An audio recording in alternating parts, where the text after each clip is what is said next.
ते तुम्ही खूप किती छान काम करत असाल पण तुम्हाला पोचवायला जमत नसेल किंवा तुम्हाला तसा माणूस ज्याच्याशी तुमचं ट्युनिंग जमेल हे होईपर्यंत तुम्हाला हे डिमोटिवेशन यायलाच द्यायचं नाही. To be very frank competition आहे, म्हणजे माझ्यासारखे अजून 100 संगीतकार असतील जे स्ट्रगल करतात आणि जे ऑपॉर्च्युनिटीसाठी वेट करतात. तुम्ही काहीतरी मला म्युझिक करायचं आहे माझ्या आनंदासाठी, जर का तुम्ही तसं तो अप्रोच ठेवला तर तुम्हाला नक्की.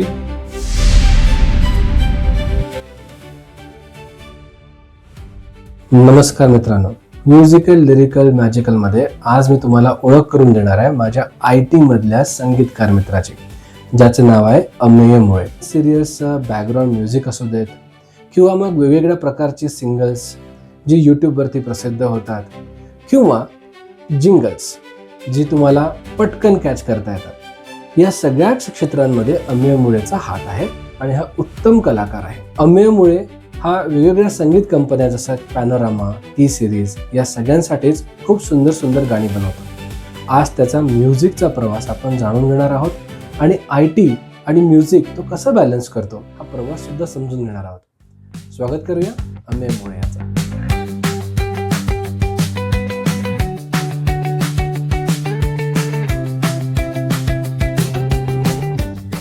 नमस्कार, आज आपल्यासोबत आहे अमेय मुळे. अमेय हा एक उत्कृष्ट IT इंजिनियर पण आहे, पण सोबतच एक चांगला संगीतकार आहे. आज मला अमेयसोबत बोलून त्याच्या संगीत प्रवासाची माहिती मिळाली. ती सगळी माहिती तुमच्यापर्यंत पोहोचवण्यासाठी आज अमेयला मी इथे बोलवलेलं आहे. Amey, welcome to the podcast. Hi, hello.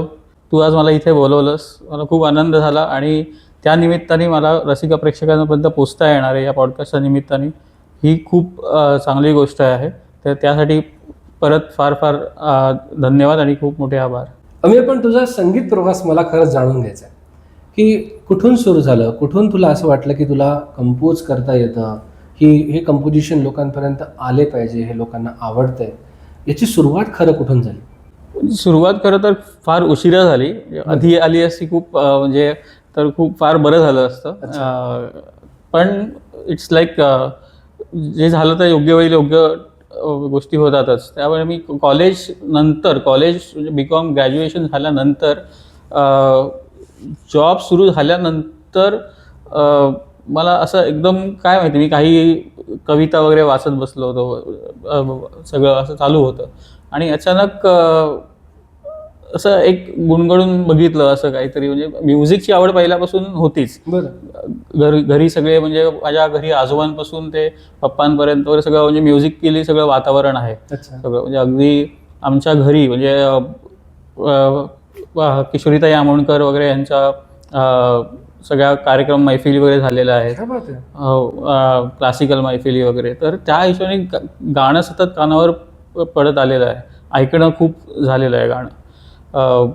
पप्पा खूप चांगलं गायचे, अजून पण गातात. त्यांचा मुकेशचं खूप गाणी छान गातात ते. तर कायम म्हणजे त्यांना म्हणजे पप्पांचं तर म्हणजे गाण्यातले पीसेस पण मधले पाठ आहेत सगळ्या, म्हणजे इथपर्यंत सगळं आहे. सो तो माझ्या ऐकणं होतंच, पण कधी असं वाटलं होतं की कंपोज करायला, ती कंपोजिशनची आवड निर्माण होईल वगैरे असं. पण एकदा असं मी काही मराठी कविता वगैरे अशा सगळं चाळत बसलेलो, वाचल्या, काही एकदम आवडल्या आणि कॅज्युअली असं 1-2 कवितांना मी असं चाली लावायचा प्रयत्न केला. आणि इनिशियली त्या डोंबिवलीमध्ये विनायक जोशी म्हणून गायक होते. ते चतुरंगचे पण खूप मोठे कार्यकर्ते होते आणि खूप वेल नोन आहेत विनायक जोशी. ते एक दुर्भाग्य असं की ते इंदोरला असताना त्यांचा हृदयविकाराने त्यांचं निधन झालं, असं झालं. पण त्यांना मी ह्या 1-2 चाली ऐकवल्या तेव्हा अशाच, म्हणजे की बघा कसं वाटतं वगैरे, म्हणजे काही प्रयत्न केला आहे वगैरे असं. ते म्हणजे खूप छान आहे, म्हणजे असं चांगलं होतं. फक्त अजून थोडं जसं असं तू करत राहशील तसं तुझी मॅच्युरिटी येईल असं. मग परत काही वर्षांनी काही मी कवितांना चाली लावल्या. त्यातल्या माझ्या 2 सख्खी माझी मावस बहीण आहे, ती पण कविता वगैरे लिहिते, तर तिच्या 2 गाण्यांना मी चाली केल्या त्याच्या आणि मग परत त्यांना ऐकवल्या. मग त्याचा आम्ही 4 गाण्यांचा असा स्क्रॅच केला. त्यात ते स्वतः गायले होते आणि माझी डोंबिवलीतली एक मैत्रीण ती गायली होती.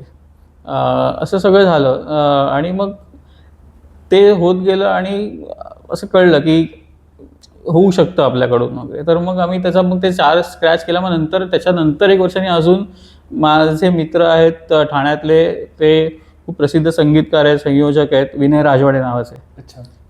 तर त्यांच्याकडे माझं जाणं झालं याच गाण्यांविषयी बोलायला. तर ते म्हणाले आपण याचा चांगला एक अल्बम करू शकतो. तर मग आम्ही ते डिस्कशन झाले, प्रोसेस झाली आणि एक तो अल्बम आम्ही करायचं ठरवलं. त्यामध्ये साधना सरगमजी, स्वप्नील बांदोडकर आणि रवींद्र बिजूर असे 3 गायक होते. तो पहिला मराठी अल्बम रिलीज झाला 2004 साली. तो मी आणि माझा एक मित्र विभास हिल्लेकर, आम्ही दोघं पहिले एकत्र संगीत करायचो. बरं. काही कारणाने म्हणजे तो बिझी झाला आणि तो जॉबच्या ह्याच्यामध्ये तो पुण्याला शिफ्ट झाला. मग त्याचं म्युझिक डिस्कंटिन्यू झालं, पण मी कंटिन्यू ठेवलं. ते माझं पॅशन, म्हणजे मला खूपच म्हणजे पॅशन होतं त्याच्याबद्दल. सो मी कंटिन्यू केलं पुढे. सो तो एक अल्बम आमच्या दोघांबरोबर आम्ही दोघांनी केलेलाही चालींचा रिलीज केला. तसं झालं. आणि मग वेगवेगळ्या गायकांशी ओळखी होत गेल्या, इंडिपेंडंट आर्टिस्ट वगैरे. त्या आर्टिस्टसाठी मी काही सिंगल्स केली, अल्बम्स केले. ओके, कोल्हापूरच्या एक गायिका होत्या, त्यांच्यासाठी काही गाणी केली. मग एक अमोल कशेळकर म्हणून अंधेरीचे एक लिरिसिस्ट आहेत, त्यांच्यासाठी मी एक पूर्ण 5-6 गाण्यांचा अल्बम केला. त्यामध्ये विश्वजित बोरवणकर, डॉक्टर नेहा राजपाल, मुग्धा हसबनीस असे सिंगर्स होते सगळे. आणि सगळी गाणी लिरिसिस्ट अमोल कशेळकरांची होती. खूप खूप मोठा प्रवास तो एकदम सांगतास. Let's break it down. कारण खूप लोक स्वप्न घेऊन चालतात हे, की मला हे काहीतरी सुचतंय आणि मला ह्याला रिलीज करायचं आहे किंवा गाणं बनवायचं आहे, अल्बम बनवायचं आहे. तुझा हा प्रवास जरा डिटेलमध्ये सांगतोस का, की एक चाल सुचल्यानंतर ऑल द वे तो पब्लिश्ड अल्बम होईपर्यंत काय काय स्टेजेस पार कराव्या लागल्या तुला, काय काय केलंस तू? कारण हे बऱ्याच लोकांना गायडन्स म्हणून पण काम करणार आहे. प्रोसेस तर ती असतेच आणि ती लेंदी प्रोसेस असते. म्हणजे पहिले तर आपल्याकडे चांगले शब्द येणं, पहिलं शब्द येणं किंवा खाली कधीतरी एक मेलडी किंवा चाल सुचणं आणि मग शब्द नंतर येणं. बरोबर. पण सुरू तिथूनच होतं. बरोबर. इतर शब्द पहिले किंवा चाल, म्हणजे तसं आहे ते. पण तेच एक प्रोसेस तीच आहे स्टार्ट व्हायची. ते झालं की मग आपण चाली सुरू झाल्या, चाली लागल्या की आपण त्या गीतकाराबरोबर, लिरिसिस्ट बरोबर डिस्कस करतो की त्याचा पूर्ण भाव, त्याला जे म्हणायचे ते या चालीतनं व्यक्त होतंय का वगैरे. ते सगळं ते झालं आणि त्याचे एकदा अप्रूव्ह झाले की नाही, ही चाल खूपच छान आहे आणि माझं माझ्या ज्या काय भावना आहेत त्या बरोबर व्यक्त होत आहेत त्या चालीतनं. तर मग आपण ती एक काइंड ऑफ आपण अजून एक स्टेप पुढे जाऊया चला. म्हणजे मग आपण त्याचा विचार करतो की आता ह्याचं आपण म्युझिक अरेंजमेंटकडे आपण येतो. असं म्युझिक कसं करायचं, अरेंजमेंट. मग कोण अरेंजर, कोण प्रोग्रामर. पूर्वी अरेंजर म्हणायचे, म्युझिक प्रोग्रामिंग, म्युझिक अरेंजर. आता त्याला म्युझिक प्रोड्युसर पण म्हणतात. बरं. संगीत संयोजक. हे सगळे एकच टर्म आहे. तर तसं त्याला मग आपण कोण संगीत संयोजक पाहिजे या गाण्यांना, आपण तो एक अभ्यास सुरू होतो की या गाण्यांना योग्य असा कोण संगीत संयोजक असू शकतो. कारण काय त्याच्यामध्ये पण परत जॉनर्स असतात वेगवेगळे, की हा संयोजक भावगीतं खूप छान करतो, हा संगीत संयोजक अशी भक्तिगीतांना खूप चांगलं अरेंज करतो. असं सगळं असतं. आता अल्बममध्ये पण सगळे जॉनर असतील तर मग आपण त्याप्रमाणे आपण ते डिसाईड होतं. मग दुसरं परत असतं budget. Main thing is budget, की आपल्याला खर्च किती करायचा आहे. की फक्त सगळं प्रोग्रामिंग थ्रू असेल तर आपल्याला म्हणजे जास्त काही त्याच्या मॅनपॉवर, म्युझिशियन्स वगैरे अवॉइड करायचे असतील की बजेट नसल्यामुळे. पण म्युझिशियन्स असले आणि आपल्याला अकुस्टिक रेकॉर्डिंग केलं तर खूप चांगलं. बजेट असलेलं, कारण त्याचं पूर्ण त्याचं हार्मोनिक्स वगैरे सगळं वेगळं असतं, एकदम नॅचरल साऊंड मिळतो आपल्याला. बट इट डिपेंड्स की कसं आहे. मग त्याप्रमाणे ते बजेट ठरलं की आपल्याला ठरतं की आपल्याला काही अकुस्टिक वाद्य रेकॉर्ड करायची आहेत का. ओके, किंवा ठीक आहे म्हणजे आपल्याला सगळंच नाही करता येत, ॲटलिस्ट काही वाद्य तरी आपण लाईव्ह अकुस्टिक रेकॉर्ड करूया, जे काहीतरी बॅलन्स्ड होईल, प्रोग्रामिंग प्लस असं दोघांचं. तर ते ठरतं. ते झाल्यानंतर मग झालं की मग पॅरलली सिंगर्स कोण असावेत हे पण सुरू असतं प्रोसेस डोक्यात. मग ते एक जनरली एक सगळ्यांचं म्हणजे ही चाल, हा सिंगर छान गाऊ शकतो, ही गायिका चांगलं गाऊ शकते, तर त्यांना अप्रोच केलं जातं. मग ते पण त्याच्यामध्ये पण बजेट वगैरे सगळ्या गोष्टी आल्याच. पण मग सिंगर फायनलाइज होतात, सिंगर्स येतात, रेकॉर्ड होतं गाणं. रेकॉर्ड झाल्यानंतर मग आपलं पोस्ट प्रोडक्शन, ऑडिओ पोस्ट प्रोडक्शनची प्रोसेस असते, ते मिक्सिंग मास्टरिंग आपलं होतं. एकदा फायनल मास्टर झालं की तो ऑडिओ आपला गाणं रेडी होतं. ते गाणं रेडी झालं की मग आपण पूर्वी तर आता तो रिलीजचा आता परत एक प्रश्न असतो की आपल्याला ते लोकांसमोर पुढे आणायचं आहे, रिलीज करायचं आहे. ते कसं, तर मग रिलीजची माध्यम म्हणजे हल्ली त्याची माध्यम आहेत ती स्वतःच आपल्या यूट्यूब चॅनलवरती रिलीज करा किंवा कुठच्या म्युझिक लेबलला आपण अप्रोच करू शकतो, त्यांना देऊ शकतो, मग ते रिलीज करतात त्यांच्या लेबलवर. असं सगळं असतं. मग ती एक साधारण अशी एक प्रोसेस आहे. मग त्यांच्याशी सगळं डिस्कशन झालं की ते आपल्याला कसं ते प्रमोट करणार आहेत म्युझिक, त्यांच्याकडनं काय आपल्याला इनपुट्स मिळणार किंवा बेनिफिट्स ते काय आपल्याला मिळतील. कारण की शेवटी एक प्रतिष्ठित लेबल असेल, समजा म्युझिक कंपनी असेल, त्याचा आपल्याला थोडा नावाचा एक ॲटलिस्ट एक रीच मिळायला फायदा होतो सुरुवातीला. जोपर्यंत तुम्ही ग्रो होताय किंवा ॲज अ संगीतकार म्हणून नावारूपला येत आहे, तोपर्यंत म्युझिक लेबल्स नक्कीच आपल्याला एक थोडं विजिबिलिटी द्यायला हेल्प करतात. म्हणजे मी गाणं ॲज अ नवीन संगीतकार माझ्या लेबलवरती पण किंवा माझ्या यूट्यूब चॅनलला पण मी लगेच अपलोड करू शकतो. बट ॲज अ मी नावारूपाला अजून येतोय, तर ते कितपत लोकांपर्यंत पोचेल किंवा मग त्याला खूप स्ट्रॉंग मार्केटिंग लागेल, भरपूरच स्ट्रॉंग मार्केटिंग लागेल. पण त्याच्यामध्ये पण परत तेवढा आपल्याकडे बजेट आहे का आत्ता परत मार्केटिंग करायला? म्हणजे हल्ली का आपण एक अल्बम केला आणि असं तो ठेवून दिला आणि रिलीज केला असं नाही आहे. त्याचं मार्केटिंग पण जेवढा तुम्ही खर्च अल्बमला का त्याच्या 2 पट जास्त तुम्हाला बजेट मार्केटिंगसाठी पण ठेवणं गरजेचं आहे. तर मग त्यापेक्षा कधी कधी आपण विचार करतो नाही आपल्याकडे तेवढे फायनान्सेस नसतील तर म्युझिक लेबल हा एक चांगला उपाय आहे. ॲटलिस्ट त्यांचं नाव, त्यांचं लेबल, त्यांचं एक विजिबिलिटी आहे लोकांपुढे, त्याप्रमाणे त्यांचे सबस्क्रायबर्स असतात, ॲटलिस्ट तेवढा त्या सबस्क्रायबर्सपर्यंत तरी पोचेल. ते सगळं बघून आपण तो एक ठरवतो की काय करायचं नक्की. मग समजा म्युझिक लेबलकडे मग त्यांचं तसं ते ॲग्रीमेंट होतं आणि मग ते रिलीज होतं गाणं. जेव्हा तुझं कंपोजिशन होतं आणि प्रोग्रामिंग होतं, प्रोग्रामिंग म्हणजे आपण आता बाकी पॉडकास्टमध्ये पण प्रेक्षकांना सांगितलं आहे की एक कम्प्युटरला कनेक्टेड डिव्हाइस किंवा कीबोर्ड असेल, त्यातनं सगळ्याच प्रकारचे आवाज, सगळ्या इन्स्ट्रुमेंटलचे आवाज त्याच्यामध्ये फीड करता येतात गाण्यामध्ये. पण सिंगर निवडणे आणि विशेष करून तू जी आता नावं घेतली, साधना सरगम म्हण किंवा स्वप्नील बांदोडकर म्हण, ही मोठी नावं आहेत. मग यांच्यापर्यंत एक नवीन संगीतकार कसा पोचतो आणि तू त्यांना कसं अप्रोच केलं होतंस की हे गाणं आहे, की ते गाणं ऐकतात पहिले, काय असते प्रोसेस? हो, म्हणजे आता मी जरी एक नवीन संगीतकार असेल तरी आपली जी टीम असते म्युझिशियन्सची किंवा संगीत संयोजक, आता ते कुठेतरी खूप एक्सपिरियन्स असतात, त्यांचे कनेक्ट्स असतात. ओके, की आपल्याला त्यांच्या थ्रू आपल्याला त्यांच्या मोठ्या सिंगर्सपर्यंत पोहोचता येतं. मग त्यांच्याशी कनेक्ट होतो, आपण त्यांच्याशी बोलतो, मग ते आपल्याला सांगतात की काय म्हणजे काय प्रकारचं गाणं आहे ते पाठव. मग ते आधी ऐकतात नक्कीच की काय चाल आहे, मग त्याच्यासाठी आपल्याला एक स्क्रॅच त्यांना पाठवावा लागतो, एक kind of a demo versions असं. ओके, मग तो संगीतकार स्वतः गातो किंवा कोणतरी एक नवीन गायक असेल समजा असं, तो त्याच्या आवाजात गाऊन आपण त्याला पाठवतो. क्यू गाणं असं त्याला म्हणतात आपण. मग एका कोणाच्या तरी दुसऱ्या सिंगरच्या आवाजात ते त्या सिंगरला पाठवलं जातं. जो आपल्या मूळ सिंगर जो गाणार आहे, जो आपल्या डोक्यात आहे, जो विचारात आहे, त्याला आपल्याला पाठवलं जातं. मग तो पाठवलं की ते ऐकतात आणि मग ते आपल्याला फीडबॅक देतात की हां, हे आवडेल मला करायला, की छान आहे गाणं, छान चाल आहे. त्यांना काही इनपुट्स असेल तर ते पण आपल्याला इनपुट सजेशन्स देतात की थोडं म्युझिक प्रोग्रामिंग किंवा अरेंजमेंट अजून काही चेंज होऊ शकतं का बघ वगैरे. बट इन ओव्हरऑल ते एक चांगला त्यांचा पॉझिटिव्ह फीडबॅक आला की आपण मग ते त्यांच्याबरोबर एक ते गाणं एक लॉक होतं.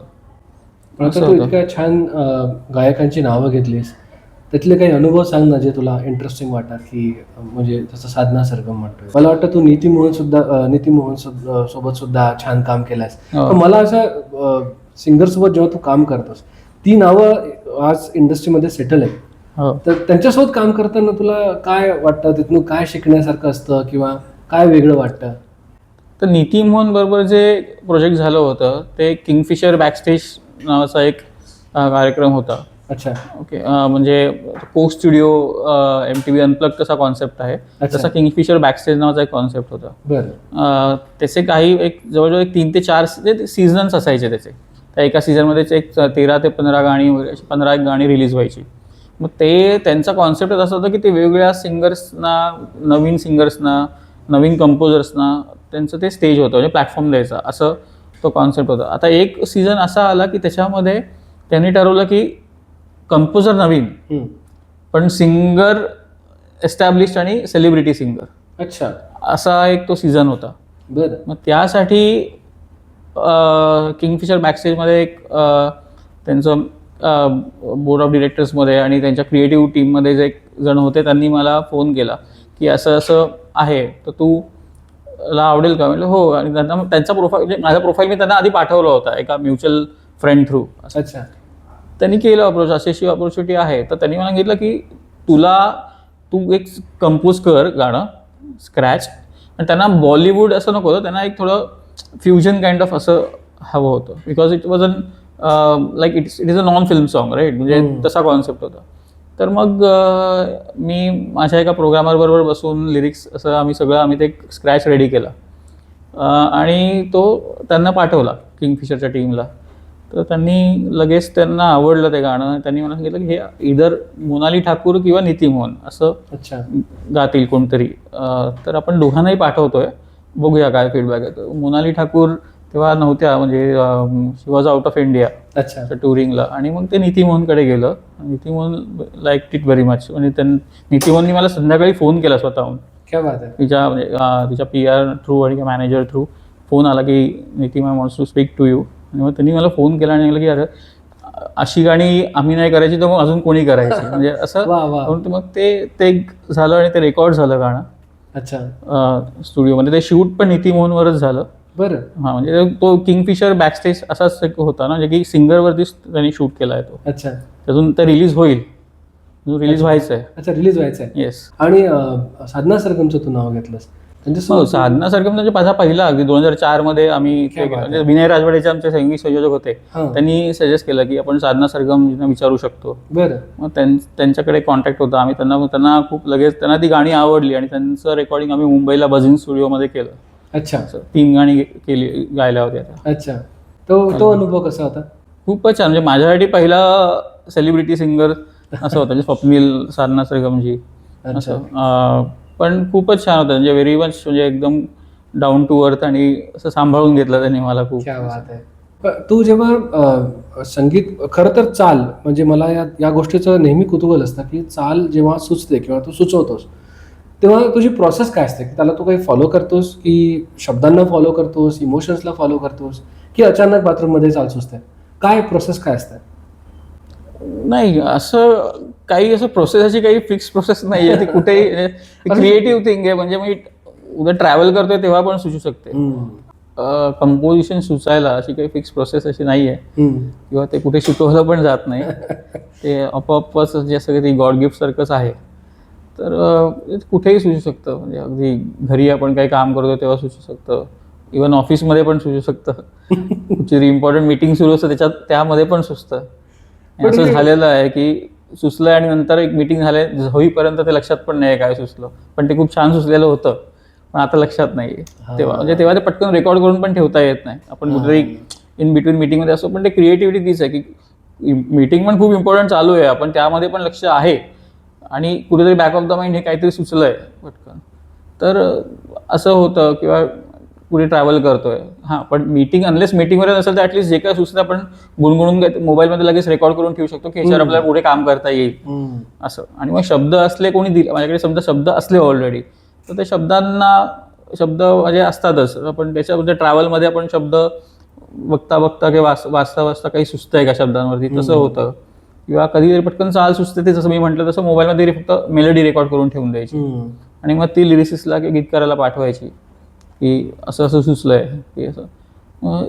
हीच प्रोसेस आहे. म्हणजे असं. तुझा आवडता वे कुठला की पहिले तुला शब्द आवडतात की पहिले ट्यून करून मग त्याच्यावर शब्द लिहिलेले आवडतात की असं. पहिले शब्द आवडतात. पहिले शब्द आवडतात. असे फार कमी संगीतकार आहेत ज्यांना पहिले शब्द आवडतात. पण मग त्यातला तुझा असा काही फेवरेट जॉनरा आहे का की मला रोमॅन्टिक गाणी करायला आवडतील किंवा असं काही नाही. नाही म्हणजे माझी आत्तापर्यंत गाणी जी रिलीज झाली आहेत, मी भक्तिगीत केलं आहे, मी रोमॅन्टिक गाणी केली आहेत, मी लावणी केली आहे, मी सूफी केलेलं आहे, रोमॅन्टिक सूफी म्हणजे असं सगळं असं. सर जॉनर असा माझ्याकडे असं पर्टिक्युलर असा फिक्स्ड जॉनर नाही आहे. मला सगळी जॉनर्समध्ये मी गाणी केलेली आहेत. सो असं पर्टिक्युलरली असं काय नाही. शेवटी मी एक संगीतकार आहे. उद्या माझ्याकडे कोणी आलं की माझ्या या कवितेला किंवा गीताला चाल लाव आणि ते भक्तिगीत असेल तर मी असं नाही म्हणू शकत की मला भक्तिगीताला चाल नाही लावता किंवा मला नाही हे जमत करायला.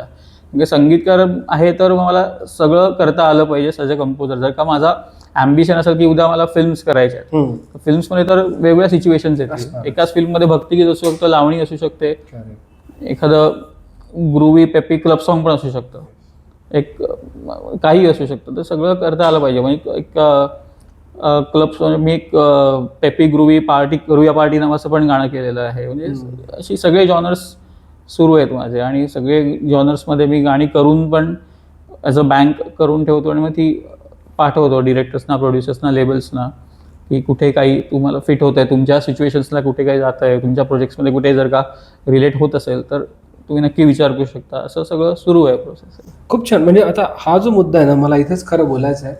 एक नवीन संगीतकाराचा स्वतःचा एक स्ट्रगल असतो. म्हणजे कुठल्याही फील्डमध्ये आपण जेव्हा नवीन असतो, नवीन गीतकार असतो, नवीन संगीतकार असतो, सिंगर पण आपण अप्रोच करतो 100 लोकांना.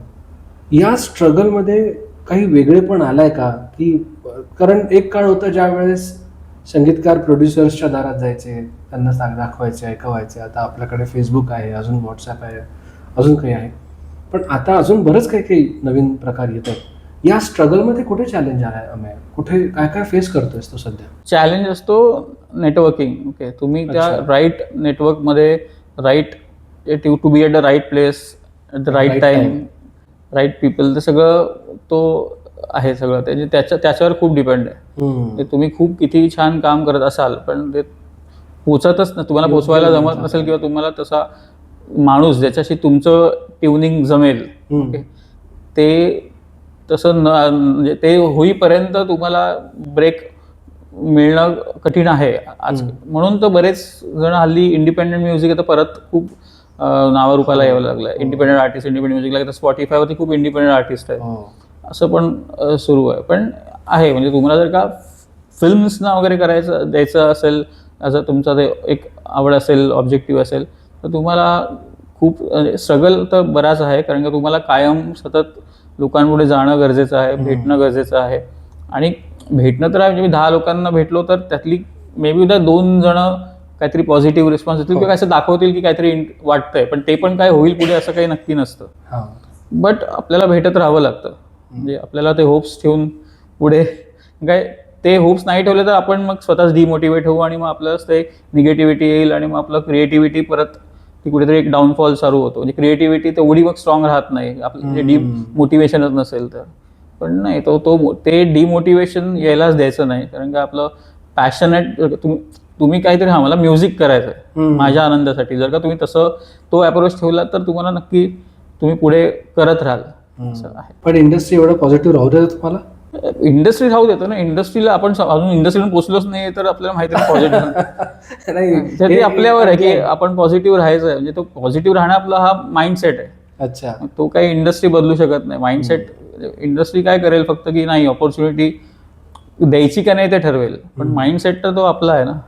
तुझं ऑनेस्ट मत काय? आणि त्याच्यामध्ये मला खरोखर अगदी असं समज की बिलकुल कॅमेरावरती नाही आहे आपण, let's say we are talking of camera, तुला असं वाटतं का की इंडस्ट्रीमध्ये असलेल्या टिपिकल ग्रुपिझममुळे किंवा मग मी काम करतोय तर मग मी यालाच काम देतोय म्हणून मी यालाच काम देतोय, हे जे इनर सर्कल त्यांनी नेहमी तयार केलं ब्रदरहूडमुळे नवीन लोकांना तिथपर्यंत पोहोचणं अशक्य करतायत? किंवा म्हणजे काय तुझं काय ओपिनियन त्याच्यावर? मला असं कम्प्लिटली नाही वाटत. कारण का अजून जोपर्यंत तो असा अनुभव मला स्वतःला येत नाही तोपर्यंत मी याच्यावर नाही कमेंट करू शकत. अच्छा, म्हणजे तुला असा अनुभव आला? अजून नाही आलेला अनुभव. कारण का ज्यांना मी भेटलोय त्यांनी मला व्यवस्थित ट्रीट केलंय. म्हणजे काही म्हणजे आश्वासनं दिली आहेत आणि म्हणजे पण ती असं नाही की दिली आणि दिली आहेत आश्वासनं आणि ती झाली नाहीयेत. त्यांनी मला एक डाऊन द लाईन की आपण हे करू एकत्र असंच सांगितलेलं आहे आणि मी त्यांच्या टचमध्ये आहे. फॉलोअप्स माझे सुरू असतात. बट अनलेस मी एक काही काळ ॲज अ संगीतकार फिल्म्स वगैरे मी नाही केले. एक 2-3 फिल्म झाल्यावर आपल्याला तो अनुभव यायला सुरू होतो की काय होत आहे नक्की, कसं होत आहे. पण आता पहिलं कसं आपल्याला, आता मी एक फिल्म केली आहे ऑलरेडी, पण ती अनफॉर्च्युनेटली रिलीज नाही झाली अजून. तसं 3 गाणी केली आहेत त्या फिल्मसाठी. बट तसंच it's part of the industry, part of काय, कधी काही अडथळे येतील. ओके, म्हणजे ते आपल्याला ते आपण म्हणजे ते सगळं आपण नाही डिसाईड करू शकत. आपण आपलं काम करून, चांगलं काम करून द्यायचं. तर पुढे ती फिल्म कशी शूट होते किंवा त्या काही अडल्यामुळे ती समजा लॉक झाली किंवा स्क्रॅप झाली फिल्म वगैरे, तर that is not in our hands सगळं, म्हणजे ते आहे. पण मला नाही वाटत की असं ग्रुपिझम वगैरे असं अजून मला जोपर्यंत तसा एक्सपिरियन्स नाही आहे तोवर मी त्याच्यावरती नाही बोलू शकत. मग आता अमेयमुळे कशावर काम करतोय? आत्ता सध्या मी एका हिंदी एक नवीन लेबल आहे, त्यांच्यासाठी मला गाणी काही करायची आहेत. त्या गाण्यांवरती काम सुरू आहे, त्यांना पाठवायचे आहेत. आणि बाकी म्हणजे हिंदी मराठी अशी गाणी जशी मी रेग्युलर करतोय तशी करतोच आहे, आणि लेबल्सना त्यांच्या रिक्वायरमेंट्सप्रमाणे पाठवत असतो. आत्ता सध्या फोकस आहे की नेटवर्किंगवर जास्त आहे, की जेवढं जास्तीत जास्त लोकांपर्यंत लोकांना भेटता येईल, पोचता येईल. काम आपलं जे काय केलेलं आहे, रिलीज आहे, अनरिलीज आहे, ते ऐकवता येईल. आणि सध्या एक फोकस असा आहे की इंडिपेंडंट म्हणून पण मला करायचंच आहे. पण एक तो एक ऑब्जेक्टिव्ह, तो गोल आहे की फिल्म्स पण करायच्या आहेत, म्हणजे चांगल्या, आणि ते चांगल्या फिल्म्स करायच्यात. म्हणजे मला ते एक आहे की अशी फिल्म नाही करायची की ती केली आहेत 3 गाणी छान आहेत, पण ती फिल्म काही प्रमोशनच नाही झालं फिल्मचं. अशा ह्याच्याबरोबर करून काहीच फायदा नाही. त्यापेक्षा मग अशा एका डिरेक्टरबरोबर, प्रोड्युसरबरोबर करा की जो त्या गाण्यांना व्हिजिबिलिटी पण देईल, ती गाणी पोचतील लोकांपर्यंत. तो प्रोडक्शन हाऊस पण तसं पाहिजे. तर मग करा, 2च करा पिक्चर पाहिजे तर 200 नका करू, 2 करा पण चांगले करा. आणि एक अनुभव सांगतो तुला. अशाच एका फिल्ममध्ये माझं गाणं होतं. सगळी फिल्म एडिट झाल्यानंतर त्यांना असं लक्षात आलं की त्या फिल्मचा टाइम स्पॅन त्यांना थोडासा कमी करायचा होता. त्या सगळ्या स्पॅनमधनं ते गाणं काढलं गेलं, पण जे ओरिजिनल स्क्रोल होता फिल्मचा त्याच्यामध्ये अजूनही माझं नाव तिथेच आहे, गीतकार म्हणून. म्हणजे फिल्ममध्ये गाणं नाही आहे आणि गीतकार म्हणून तिथे माझं नाव अजूनही आहे. तर मला बऱ्याच लोकांनी फोन केला, यातलं गाणं तू कुठलं लिहिलंय? म्हटलं कुठलंच नाही, माझं नाव मात्र तिथे आहे. ते तसं होतं बरेचदा. त्याच्यामुळे हे खूप इम्पॉर्टंट असतं की तुम्ही कुठल्या बॅनरसोबत आणि काय काम करताय. इट्स व्हेरी इम्पॉर्टंट आणि very nice you sed that. पण दॅट बिंग सेड, अमेय, तुझा जॉब पण तितकंच हेक्टिक आहे आणि मला हे जवळून माहिती आहे, कारण मी तोच जॉब करतो. सो याच्यामध्ये, आणि माझं काम सोपं आहे बघ, मला लिहायचं आहे. मला एक अर्धा 1 तास जरी मिळाला रात्री 11ला तर 11:30 वाजता गाणं देऊन होईल. पण तुझं तसं नाही, तुला खूप वेळ द्यावा लागतो एका गाण्याकरता. मग त्यामध्ये तू कसा वेळ काढतो बाबा? हे कसं बॅलन्स करतो सगळं? खूप वेळ म्हणजे ॲटलिस्ट कसं ते फॉर्च्युनेटली म्हणून मी म्हणजे स्वतःला मी कधी म्युझिक प्रोडक्शन किंवा म्युझिक अरेंजर, संगीत संयोजन ह्या क्षेत्रात मी मुद्दामून नाही गेलो. म्हणजे मी नाही ठरवलं, कारण का त्याच्यामध्ये खूप कमिटमेंट लागते. अच्छा. अरेंजर, संयोजन, ते आपल्याला बसावं लागतं पूर्ण 8-8 तास, 9-9 तास गाण्यावरती ना. सगळं सॉन्ग डिझाईन करणं, ऑर्केस्ट्रा, सगळं, म्हणजे खूप त्याच्यामध्ये खूप तयारी आहे. म्हणजे एका संगीतकाराने एकदा चाल दिली संगीत संयोजकाकडे, तर मग पुढचं सगळं त्याचं सगळं प्लॅनिंग सुरू होतं. आणि ते पूर्ण ट्रॅक तयार करायचा, काय इन्स्ट्रुमेंट्स कसायचे. अर्थात संगीतकार त्या प्रोसेसमध्ये असतोच, पण तो जॉब असा आहे की तिथे एक वेळेची कमिटमेंट, म्हणजे प्रॉपर कमिटमेंट लागते सगळं. मग मी ठरवलं की नाही, कंपोजिंग हा असा एरिया की मेलडी आहे, म्हणजे ती मेलडी छान नसेल तर मग किती खूप छान अरेंजमेंट झाली तरी मेलडीज रजिस्टर नाही झाली, लोक गुणगुणतात काय मेलडी ना, म्हणजे आपण गाणं गुणगुणतात, चाल गुणगुणतात. खूपच काही लोक असतात जे त्यातला ऑर्केस्ट्रा किंवा त्यातलं अरेंजमेंट गुणगुणतात, पण मेन लोकांना लक्षात राहते ती चाल असते गाण्याची. तर मी विचार केला की ह्या प्रोसेसमध्ये अगदी मला 8-8, 9-9 तास तरी, मी उद्या ऑफिसमध्ये पण काय सुचलं तरी पटकन रेकॉर्ड करून ठेवू शकतो. Yes, on the way record करून ठेवू शकतो. ह्याला काही रिस्ट्रिक्शन, या कंपोजिंगमध्ये काही रिस्ट्रिक्शन्स नाही आहेत. आपला बाकी अभ्यास आपण करू शकतो, म्हणजे आपलं क्लासिकलचं ज्ञान घेणं, रागांचं नॉलेज वगैरे सगळं ताल, ओके, सगळं हे सगळं आहे. पण त्याला मला असं खूप 8-9 तास बसून नाही राहावं लागणार आहे. एक रेकॉर्ड केली, पण त्याच्यावरती मी घरी आल्यानंतर काही एका माझ्या समजा कीबोर्डवरती किंवा हार्मोनियमवरती ते सगळं मी ती चाल जी गुणगुण रेकॉर्ड करून ठेवलेली आहे, गुणगुणलो आहे, ती आपण एकदा मी बघू शकतो की कशी हार्मोनियम कशी वाटते, काय सूर आहेत, कसं आहे ते आपण मी करू. पण ती कंपोजिंग असं आहे की ॲटलिस्ट मी तेव्हा ती रेकॉर्ड करून ठेवू शकतो मेलडी जी सुचली आहे ती.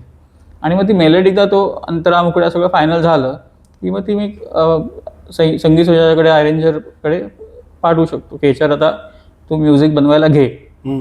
असं सगळं आहे. आणि ऑफिस म्हणजे ती पॅशन असल्यामुळे वेळ काढतो. म्हणजे ते वीकडे असो, वीकेंड असो, वीकडेला जरी ऑफिस असेल तरी माझं चालू असतं, दोन्ही सुरू असतं. आता या पर्टिक्युलर पॉइंटवर मला आपली चर्चा आठवते जेव्हा कशी गोड मी तुला पाठवलं होतं, आणि ते नंतर खूप सुंदर गाणं म्हणून युट्यूबवर रिलीज झालं. पण मधला मला काहीच प्रवास माहिती नाही. तो मधला प्रवास काय आहे कशी गोडचा, की तो कसं ते शूट झालं, कसं तुला या सगळं इकोसिस्टम कसे, कारण मला शब्द दिल्यानंतर डायरेक्ट गाणं शूट झालेलंच कळलं, पण मध्ये काय काय तुला स्ट्रगल लागला त्याच्यामध्ये, काय काय केलंस तू? कशी ओढ गाणं तो मी रेडी करून ठेवलं होतं. म्हणजे मला एक डिरेक्टर आहेत, त्यांच्या थ्रू मला एक रिक्वायरमेंट आली होती की 2 गाणी हवी आहेत आपल्याला. एक नवीन सिंगर आहे, तिला लॉन्च करायचं आहे, तर त्यासाठी आपल्याला अशी 2 मराठी गाणी हवी आहेत. तर मी कशी ओढ कंपोज करून ठेवलं होतं. आणि माझा मॅक्सवेल फर्नांडिस जो माझा म्युझिक प्रोड्युसर आहे, जो अरेंज करतोय सध्या माझ्याबरोबर, त्यांनी एक स्क्रॅच आम्ही रेडी करून ठेवला होता त्याचा, तो आम्ही त्याला पाठवला त्या डिरेक्टरला. पण समहाऊ ते वॉल्ट्स जो रिदम आपला पॅटर्न आहे त्यावर होतं. पण समहाऊ त्यांना काहीतरी वेगळं अपेक्षित होतं त्या सिंगरला. म्हणजे ती अगदीच तशी ती अपकमिंग सिंगर होती, तर त्यांना जरा एक्सपेक्टेशन्स वेगळ्या होत्या. म्हणजे हा ठीक आहे, आपण तिच्यासाठी काहीतरी वेगळं करूया. पण हे गाणं मग आहेच ना परत माझ्याकडे, कधी झालं नाही तेव्हा त्या सिंगरसाठी वर्कआउट. मग इन बिटवीन जाई देशमुख जी एक सिंगर आहे पुण्याची, तर तिचं आणि माझं एक इंस्टाग्रामवर एक इंटरॅक्शन चालू होतं, कॉन्व्हर्सेशन सुरू होतं की काहीतरी करूया. ती खूप छान, खूप चांगली सिंगर आहे. तर मी म्हणजे खूप वर्षापूर्वी ऑलरेडी मी अप्रोच केलं होतं की आपण काहीतरी कोलॅबोरेशन करू छान. तिने काही तिच्या गझल्स अपलोड केल्या होत्या, आता खूप छानच गायल्या होत्या तिने.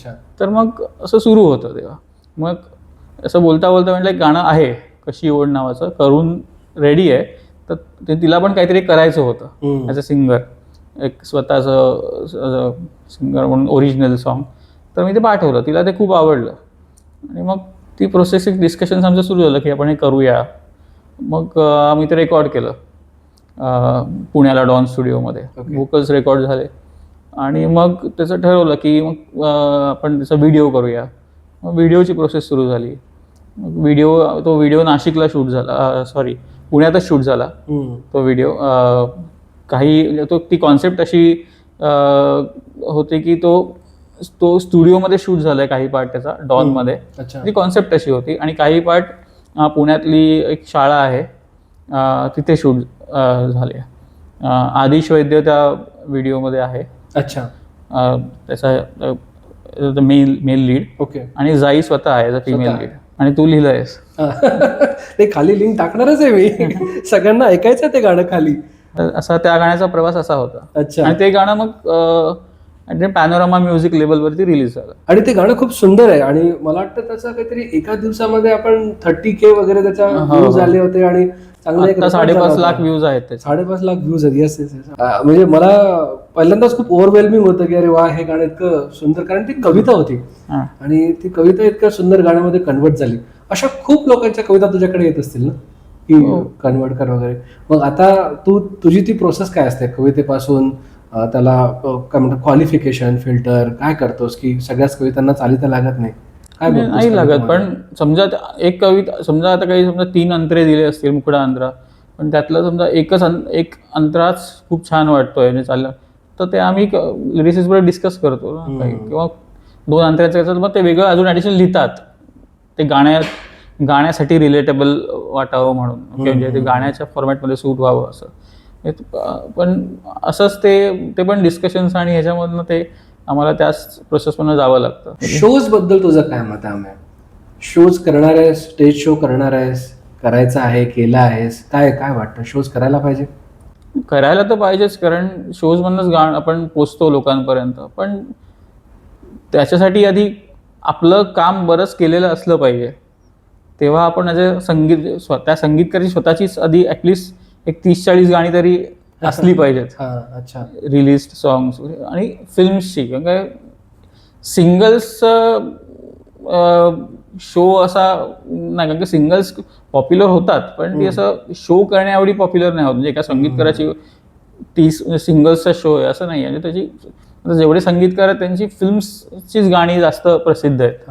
मग त्यावरती एक शो होऊ शकतो. बाबा 30-40 गाणी तुमची असतील केलेली, त्यातली एक 15 ते 20 गाण्यांचा शो म्हणजे एक जवळ एक 2-2.5 तासाचा शो असा एक कॉन्सर्ट होऊ शकतात. पण त्यासाठी तेवढं काम झालेलं असलं पाहिजे आणि तेवढं ते लोकांपर्यंत पोचलेलं गेलं असलं पाहिजे आणि लोकांना ते आवडलेलं असलं पाहिजे. मग तरच तुम्ही ते शो करू शकता. कारण जी गाणी फेमस आहेत त्यांचेच शो होतात. म्हणजे खूप जण असतील आपल्या फील्डमध्ये, खास करून IT मध्ये, ज्यांना खरंच म्युझिकमध्ये काहीतरी आवड असेल, संगीतात आवड असेल, पण ते कुठेतरी थांबले असतील की नाही हे वेगळं आहे काहीतरी, आपल्याला जमणार नाही किंवा मी हे करू शकणार नाही, कमिटमेंट नाही. त्यांच्यासाठी तुझा एक मला सजेशन, तुझा एक सल्ला हवा आहे, जेणेकरून ते तो प्रवास थांबवणार नाही. तू त्यांना काय सजेस्ट करशील? पहिले तर मी असं म्हणेन की पहिले तुमच्यातलं पॅशन ओळखा. तुम्हाला खरंच त्या आर्टबद्दल किती डेडिकेशन आहे. ओके, तुम्हाला नक्की त्यासाठी वेळ काढता येणार आहे की नाही येणार आहे. किती तुमचं शेड्यूल बिझी असेल तरी मग त्या गोष्टीसाठी वेळ काढायलाच लागणार आहे. उद्या तुम्हाला कोणी भेटायला बोलवलं पटकन, आता माझ्याबरोबर म्हणजे ते होतं की अरे 8 वाजता इकडे मीटिंगला ये, तर आपल्याला तिकडे जाणं गरजेचं. तुम्ही ते टाळाटाळ किंवा काहीतरी कारण नाही देऊ शकत. किंवा आता म्हणजे to be very frank competition आहे. म्हणजे माझ्यासारखे अजून 100 संगीतकार असतील जे स्ट्रगल करतात आणि जे ऑपॉर्च्युनिटीसाठी वेट करत आहेत. सो समोरचा व्यक्ती पण जो आपल्याला बोलवतोय त्याच्याकडे पण वेळ नाही आहे. तो म्हणून हा ठीक आहे, तू नाही असता माझ्याकडे अजून 10 आहेत जे पटकन येऊ शकतात मला भेटायला. सो असं नाही की त्याला भेटलं नाही आपल्याला काम मिळणारच आहे, पण ती ॲटलिस्ट ती ऑपॉर्च्युनिटी आहे. म्हणजे ती प्रोबॅबिलिटी अशी असते की ॲटलिस्ट भेटूया तरी भेटलो, एक झालंच ते वर्कआउट. तर म्हणजे आपण ते नाहीच गेलो भेटायला तर आपण काही चान्सच देत नाही ना स्वतःला. मग तसं आहे, मग ते भेटणं आवश्यक आहे आणि मग त्यासाठी वेळ काढणं आवश्यक आहे. कारण का ह्यासाठी मीटिंग्स व्हायलाच लागतात आणि जाऊन भेटावंच लागतं. सगळ्या गोष्टी फोनवरती आणि सगळं म्हणजे सोशल मीडिया थ्रू सगळं नाही होणार. बोलावं लागतं, डिस्कस करावं लागतं, नरेशन घ्यावं लागतं. आपण डिरेक्टर्स नरेशन देतात. ते सगळं त्या प्रोसेस म्हणजे त्या झाल्याच पाहिजेत. हे बेसिकली वर्क फ्रॉम होम नाही आहे, हे काम ऍक्च्युअल भेटून करावं लागणार आहे, जाऊन करावं लागणार आहे. हे आपल्या प्रेक्षकांना तुला सांगितलं म्हणजे आपल्याला समजलं एकदा काय रिक्वायरमेंट आहे. पहिल्या इनिशियल मीटिंग्स तर व्हायलाच लागतात. मग ती प्रोसेस सुरू होते काम करण्याची. काही तुम्ही काम केलं आणि ते पाठवलं त्यांना, मग एखादी मीटिंग होते. हे छान आहे, मग पुढच्या प्रोसेससाठी आपण अजून एक मीटिंग घेऊया फायनलाइज करायला वगैरे. पण मध्ये मध्ये मीटिंग्स होतातच आणि म्हणजे ते व्हायला पाहिजेतच. असं सगळं नाही होणार, म्हणजे सगळं ऑफलाईन नाही होत. म्हणजे बेसिकली कमिटमेंट, तुमचं पॅशन काय आहे आणि तुम्हाला जाऊन भेटायचं आहे लोकांना, डेडिकेशन. येस, तर त्यांनीच तुम्ही हे अचीव्ह करू शकता. हो, तर basically it's not a work from home job. तुम्हाला ॲक्च्युअली जमिनीवरती उतरणं आवश्यक आहे. येस. ओके अमेय, आपण आता पॉडकास्टच्या शेवटापर्यंत आलाय. मला काय मेसेज द्यावं असं वाटतं तुला सगळ्यांना? काय वाटतं तुला MLM बद्दल किंवा या शो बद्दल आणि तुझ्या प्रवासाबद्दल? एक MLM हा जे तू सुरू केलंयस हे खूपच हा मोठा इनिशिएटिव्ह आहे आणि म्हणजे खूप धन्यवाद. तू हे सुरू केलंयस. म्हणजे माझ्यासारखे अजून बरेच कलाकार, आर्टिस्ट आहेत ज्यांना प्लॅटफॉर्म हवा आहे, ज्यांना विजिबिलिटी हवी आहे. ओके, तो म्हणजे सेलिब्रिटीज ना किंवा जे एस्टॅब्लिश्ड आर्टिस्ट आहेत म्युझिकल इंडस्ट्रीत, त्यांचं तर पॉडकास्ट आणि ते लोकांसमोर आहेतच ऑलरेडी. ओके, काही ना काही कारणांवरती, काही प्लॅटफॉर्म्स थ्रू वगैरे. बट नवीन जे आहेत त्यांच्यासाठी हा खूप मोठा इनिशिएटिव्ह आणि खरंच हा म्हणजे अप्रिशिएट केलं पाहिजे तुला की तू त्या उद्देशाने हे सुरू केलंयस की नवीन आर्टिस्ट, नवीन कलाकारांना घेऊन आणि त्यांना लोकांसमोर आणावं या कारणासाठी हा पॉडकास्ट सिरीज तुझी चालू केली आहेस. सो खूप it's a great job you are doing. Thank you sir. आणि तू पण सेलिब्रिटी आहेस हे आम्ही आता कन्फर्म करतो आणि एवएलएमच्या प्लॅटफॉर्मवर हे डिक्लेअर करतं आणि इथूनच आपण हा प्रवास समोर नेणार आहे. सो कसा वाटला आजचा पॉडकास्ट? कसं वाटलं तुला? खूप मस्त, खूप मस्त. हे खूप चांगला प्लॅटफॉर्म आहे एकदम व्यक्त व्हायला. खूप छान. मला पुन्हा एकदा तुला पॉडकास्टमध्ये बोलवायचं आहे, पण त्यावेळेस आपण एक स्पेसिफिक चर्चा घेऊ की एंड टू एंड कंपोजिशन तू कसं करतोस आणि ते कंपोजिशन लोकांपर्यंत येईपर्यंतचा प्रवास काय असतो त्या विषयावरती आपण डेडिकेटेड पुन्हा एक दिवस नक्की बोलूया. पण आजचा पॉडकास्ट आपण इथे थांबवू. Thank you so much Amey. Thank you so much. नक्की.